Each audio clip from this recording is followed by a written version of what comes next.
السلام عليكم ورحمة الله. اللهم صل وسلم وبارك على سيدنا محمد وعلى آله وصحبه. إن شاء الله تكونوا بخير وعلى خير. متتبعين المتتبعات ديالي الزوينين، تنشكركم بزاف على دوك التعاليق ديالكم، وتنتمنى لكم عواشر مبارك ان شاء الله يدخل عليكم بالصحة والسلامة. اللهم لا تحرمنا من فضل ليلة القدر نحن والمسلمين اجمعين. سمحوا لي على هذا الصوت، داكشي علاش راني شحال هادي ما نزلتش معكم الفيديوهات، ضربني البرد الحلقه ديالي. دعوا معايا، كتبوا لي في التعاليق الدعاء. اليوم غادي نشارك معكم الفطور ديالي ديال 26 ديال رمضان. فطور مغربي 100% بسيط على قد الحال، وكل حاجه زوينه الحمد لله والشكر لله. اللهم ديمها علينا نعمه يا ربي وحفظها من الزوال. وشكرا لكم بزاف، وتنتمنى لكم ان شاء الله ربي يوفقكم ويحقق لكم داكشي اللي تتمناو ان شاء الله. الحريره المغربيه ضروري. انا راه ما كثرتش الحريره لان كاين الكسكسو، انا درت غير القياس اللي غادي نشرب. الحريره المغربيه، الكسكسو المغربي انا درته غير بالدجاج، لان المحلات عندنا سادين لان عندهم الاعياد والعطله ديال العيد. ما درتوش باللحم، درتو غير بالدجاج، تيجي لذيذ وبنين بزاف. سمحوا لي ما صورتش لكم الفيديوهات كاع الطريقه كيفاش تنطيب لان الصوت ما كاينش. طاكوس المغربي تيجي بحال ما هكذا لذيذ وغزال ومعلك.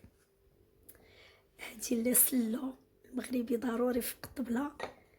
البريوات تا هما اللي كنت شاركت معكم، وسلو تا هو اللي كنت شاركت معكم. التمر ضروري، التمر فوق الطبله.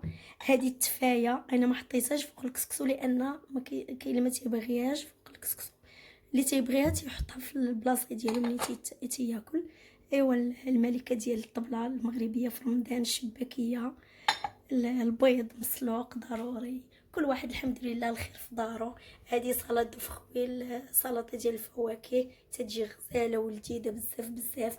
واحد البسبوسه اللي هي حرشه مغربيه تتجي غزاله. ان شاء الله نهار نبرا راني غنشارك معكم الطرق ديال هادشي اللي درت. شكرا لكم، وخليكم معايا باش نوري لكم كيفاش درت لهذا النهار ديال ليله القدر، كيفاش احتفلت انا ووليداتي. وما تنساوش ليا اللايكات، واللي اول مره تيتفرج في الفيديوهات ديالي دخلوا القناه، عملوا اشتراك، فعلوا الجرس، بارطاجيو الفيديوهات ديالي مع الاصدقاء والاحباب ديالكم باش تعملوا الفائده. وتنقول لكم عواشر مبروكه. خليكم باش نوري لكم المفاجاه ديال الفيديو.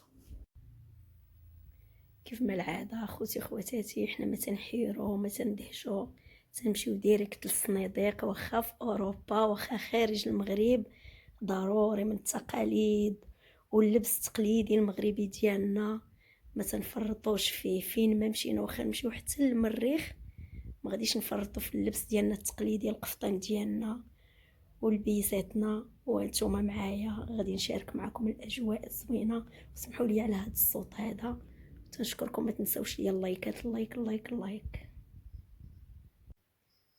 اختي وخواتاتي، انا غنشارك معكم الاجواء اللي درت انا ووليداتي في الغربه. الحمد لله والشكر لله. واخا حنا متغربين ما خصناش نفرطوا في التقاليد ديالنا والعادات ديالنا المولفين تنديروها، والعادات والتقاليد اللي ورثيناها من جدودنا. الحمد لله والشكر لله. حنا عندنا الصنادق ديالنا زاخرين باللباس التقليدي. واخا انا عايشه في الغربه راني ما مفرطاش لباسي التقليدي وكل شيء في المناسبات. الحمد لله، اللهم ديما نعمه وحفظها لي من الزوال. وشكرا لكم، وسمحوا لي على هذا الصوت هذا، ودعوا معايا ربي يشافيني. وحواشر مباركه عليكم ان شاء الله وعلى المسلمين اجمعين. ضروري الوليدات تنفرحوهم باش نحسوهم، باش ما نحسوش بالغربه. ضروري انا تندير هذا الشيء هذا ضروري. الحمد لله والشكر لله، وشكرا لكم بزاف. أصلت عليك النبي محمد صلى الله عليك، النبي محمد أصلت عليك النبي محمد صلى الله عليك، النبي محمد أصلت